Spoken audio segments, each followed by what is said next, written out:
성함이 어떻게 되실까요? 네, 저는 김다혜 전도사입니다.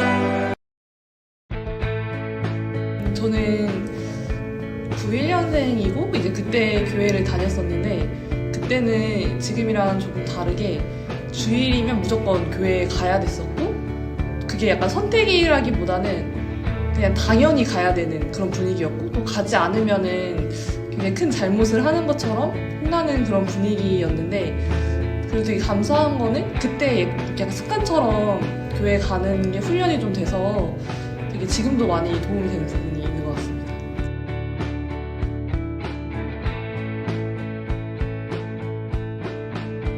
어머니는 이제 집사님이면서 구역장으로 활동을 하시면서 이제 식당 봉사를 3년 정도 해서 공로패도 받으셨는데, 일단 교회 주일이면은 교회에 미리 와서 기도로 준비해서 예배를 드리고, 또한 봉사가 되게 당연히 해야 되는 저희 성도의 의무라는 것을 알려주시고 직접 몸소 본이 돼서 보여줬었어서, 예배당에서 예배를 드리는 것도 예배지만 이제 교회가 정말 잘 돌아갈 수 있도록 저희가 잘하는 걸로 섬기는 것도 우리 중요한 가치이고 또 해야 되는 행동이라고 가르쳐 주셨습니다. 예배 시간에 그 교회에 가는 거, 그러니까 다른 뭐 재밌는 TV가 하고 이래도 일단 친구들 놀자고 해도 일단 그 성전에 가는 거, 그게 저한테 정말 큰 영향이 됐었던 게, 일단 교회에 가야지 말씀을 듣고 찬양을 부르면서 이제 신앙이 자라나가니까 그런 중요한 저희 신앙의 베이스가 되어주신 것 같습니다.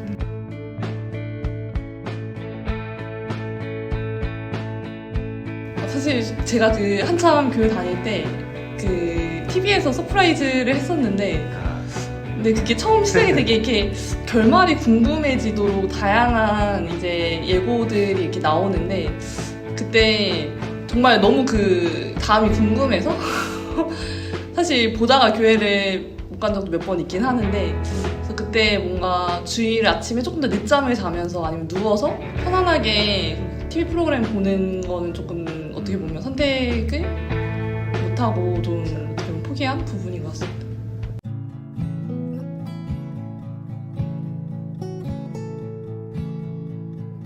예수님 인격적으로 만난 거는 20대 중후반 때였어요. 그래서 그 전에는 사실 저한테 크게 신앙이 없었고 부모님이 믿는 하나님이었기 때문에 교회를 간다는 게 약간 기쁨으로 가기보다는 주일에 약간 교회 안 가면 정말 큰일이 일어나는 것처럼, 교회 안 가면 지옥 가? 약간 이런 뉘앙스까지로도 조금 이렇게 어떻게 보면 강요인 아닌 강요였어서 자발적인 기쁨으로 가기보다는 혼나기 좀 무서워서 많이 갔었어서, 그래서 좀 힘든 것도 있었고, 그리고 왜 해야 되나 이런 생각도 들었는데, 사실 제가 그런 신앙이 있지 않은 상태에서 갔기 때문에 예배 드리는 시간은 조금 힘들긴 했는데, 이제 예배 마치고 나서 제 또래 아이들이 교회에 있잖아요. 그래서 같이 이제 맛있는 거 먹고 노는 것도 너무 좋은 거예요. 그래서 거의 저희는 교회 오전에 가면은 이제 밤에 개그 콘서트 할 때까지 같이 놀고, 마지막에 개그 콘서트 음악이 끝나면 아 이제 주일이 정말 끝났구나, 정말 항상 이렇게 했었어서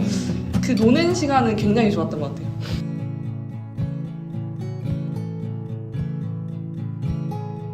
교회에서 헌금에 대해서 이렇게 가르쳐 줬었을 것 같긴 하는데, 사실 그런 교리적인 부분은 자세히 기억나지 않고 되게 강렬하게 기억에 남는 거, 그 유초등부 때인데 이렇게 노란 색깔 돼지 크로스백 있는 거를 하나씩 다 나눠줘요. 나눠주고서 교회에 올 때는 빈손으로 오는 게 아니라 여기에 정말 100원이라도 아니면 뭐 1000원이라도 이렇게 해서 조금씩 넣어서 오고 그 돈을 헌금을 해야 되는 거야, 이렇게 말씀 주셨던 기억이 나서 처음에는 이제 부모님이 챙겨줬었거든요. 엄마가 이제 주일 되면은 그렇게 돈을 채워주셨었는데, 이제 나중에 스스로 할 수 있겠는데 약간 공감하실지 모르겠는데, 만약에 1000원짜리를 주시면 1000원짜리를 다 헌금하는 게 아니라 뭔가 가는 길에 새콤달콤이라도 사 먹고 남은 돈을 계속 헌금하고 싶은 그런 마음이 드는 거예요. 어린 마음에.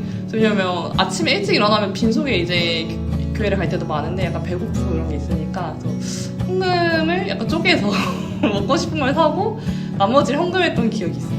일단 그 초등부 때는 한 500~600원에서 1,000원 사이로 냈던 것 같고, 그리고 중고등부 때는 그때 제가 좀 교회를 많이 떠나 있긴 했지만 그때는 한 2~3,000원 냈었는데, 이제 청년부에 올라가고 나서 2~3,000원을 꺼내는 순간 이제 저희 언니랑 교회를 같이 다녔는데 언니가 지금 뭐 하는 거냐고 설마 2~3,000원 낼 거냐고. 제가 2~3,000원 낼 건데 너 밥 사 먹는데 얼마냐고. 그래서 밥 사 먹는데 한 5,000원 정도 들지?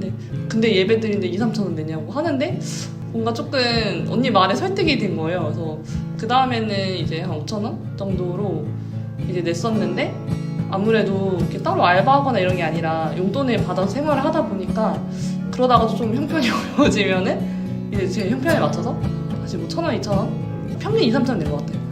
그렇게 하다가 이제 청년 때 이제 직장에 취업하고 나서는 이제 뭐 10,000원씩 냈다가, 지금은 전도생활 하면서는 이제 주에 5,000원씩 내고, 그 다음에 이제 11조 따로 드리고, 감사원금이나 뭐 이런 거 성령금 따로 드리고 하고 있습니다. 가장 큰 장점은 예배를 선택이라고 하기보다는 의무로 했던 부분인데, 그 부분이 그때 되게 약간 갑갑하고 어떻게 보면 강요처럼 느껴졌는데, 내 신앙이 자라기 전까지는 옆에서 그렇게 붙들어주고 습관이 될 수 있도록 돌봐주는 사람이 필요한 것 같아요. 그래서 90년대 교회의 가장 큰 장점은 훈련이 되도록 시간을 묵묵 기다려주는 것, 그게 가장 큰 장점인 것 같습니다. 장점과 단점이 되게 동전의 양면인데, 어떻게 보면 그렇게 강하게 얘기를 하다 보니까 그것 때문에 교회를 떠나는 친구들이 사실 있었어요. 처음에 뭐 교회에서 간식 준다 해서 오다가 나 오늘은 나가기 싫은데, 근데 또 이제 거기에서 전화로 신방하면서 너 왜 안 나왔니? 또 얘기하니까 그것 때문에 또 교회를 안 나온 친구들도 있어서, 이게 어떻게 보면은 습관이 되기도 하지만 또 한편으로는 억압한다는 생각이 들어서 거기에 약간 밀려서 교회 자체를 안 나가게 되는 단점도 되는 것 같아요.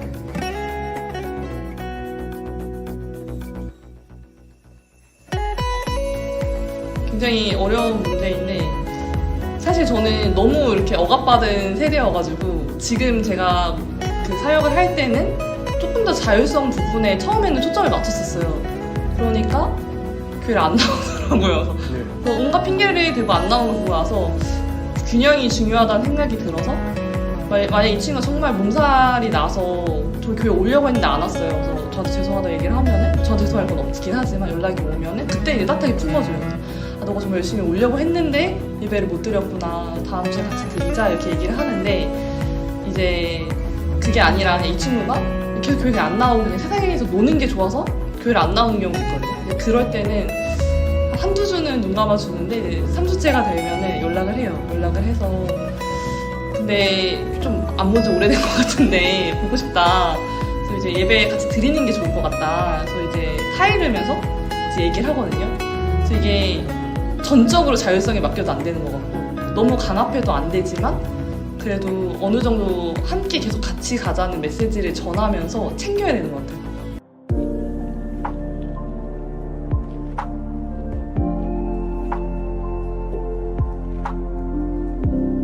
넷플릭스가 풍요 속의 빈곤이라고 하는 것처럼 뭔가 저희가 정보가 없는 게 아니라 지금 정보가 너무 많잖아요. 유튜브에 정보가 너무 많고 하는데, 이 가운데 정말 이 세대를 본받지 말고 정말 하나님의 선하시고 온전하시고 기뻐하시는 뜻이 무엇인지 분별해야 되는데, 저희가 선택권이 너무 많아졌단 말이에요. 편리성도 너무 많아졌어요. 근데 이 가운데 저희가 정말 세상 사람들처럼 저희 육신의 편안함을 쫓는 게 아니라 정말 하나님께서 기뻐하시는 게 뭘까, 세상에서 구별해서 사는 게 뭘까라고 했었을 때, 그 시간을 구별해서 예배를 드리고, 또한 저희가 그냥 계속 유튜브로 예배를 드리는 게 아니라 그래서 교회 공동체 안에 들어가서 같이 예배를 드리고, 또한 성경을 읽고 삶을 나누는 거, 이제 기도 제목도 그렇고, 그리고 좀 이렇게 어떻게 보면은 그 가운데 상처받는 부분도 있긴 하겠지만 그렇게 하면서 하나가 돼가는 거거든요. 그래서 그 부분을 놓치지 않았으면 좋겠어요. 그래서 좀 어떻게 보면은 정말 행복해지고 정말 이 땅에서 잘 살아가는 방법은 하나님을 사랑하고 또한 공동체를 사랑하는 거고, 공동체를 사랑한다는 거는 입으로만 하는 게 아니라 정말 내 몸과 시간과 에너지, 재정 이런 것들을 조금 같이 나누면서 계속 공동체 안에 들어가는 연습을 하면 좋을 것 같습니다.